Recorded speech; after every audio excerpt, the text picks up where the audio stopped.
En route vers la présidentielle et nous sommes aujourd'hui avec le député François Pupponi. François Pupponi, bonjour. Allô ? Allô, oui, François Pupponi, bonjour, vous m'entendez ? Je vous entendez mal, vas-y. Voilà, oui. Donc en route vers la présidentielle, aujourd'hui avec vous, François Pupponi, autour d'une question qui se pose. La guerre en Ukraine a évidemment une importance énorme pour nous tous, mais du coup, quelle place reste-t-il pour les autres sujets qui nous concernent également ? Par exemple, la souveraineté, par exemple, l'inflation, par exemple, l'écologie.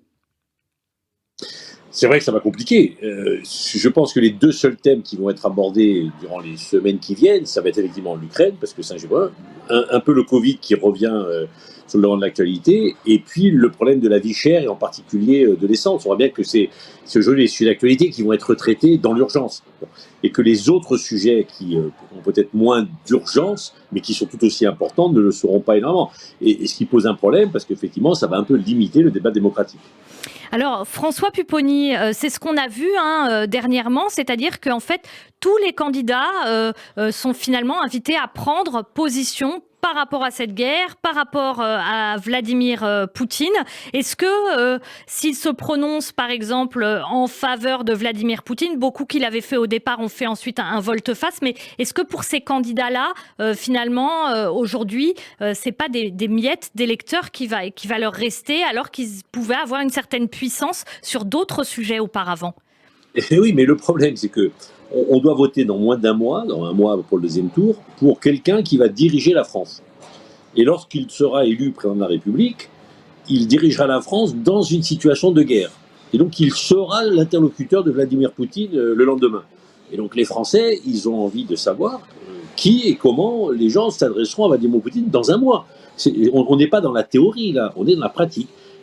Les candidats aujourd'hui à l'élection présidentielle sont susceptibles dans un mois d'être ceux qui prennent leur téléphone pour essayer de gérer le problème de la crise en Ukraine, de gérer les autres difficultés. Et les électeurs, ils ont besoin de savoir si les gens sont à leur hauteur. Voilà. Et donc, ils sont là, on n'est plus, je répète, dans des programmes à mettre en œuvre pour les 5 ans qui viennent. On est dans un mois. Est-ce que le candidat que l'on observe, on a le sentiment qu'il aura la capacité ? Et sincèrement, ce qui ressort quand même de tous les débats, c'est que le seul qui a le niveau et qui est capable de le faire, c'est Emmanuel Macron. Mais est-ce que ce qui apparaît aussi comme le seul qui a le niveau pour le faire, c'est Emmanuel Macron ? Est-ce que c'est pas aussi parce qu'il le fait ? Ben oui, mais vous avez quelqu'un qui le fait et qui le fait plutôt bien. Donc les gens, ils savent qu'il est au niveau et que c'est un homme d'État capable de faire. Et puis il y en a d'autres qui parlent. Et lorsqu'ils parlent et qu'ils disent voilà comment moi je ferais, ça nous effraie. Ah, on ne vous entend plus, François Pupponi. Voilà, on s'était arrêté à ça nous effraie un peu. C'est là qu'on ça nous effraie, parce que quand certains disent bah, nous, Poutine, il a raison, d'autres expliquent qu'on voit. Ah bah là, ni on vous entend, ni on vous voit. Allô ?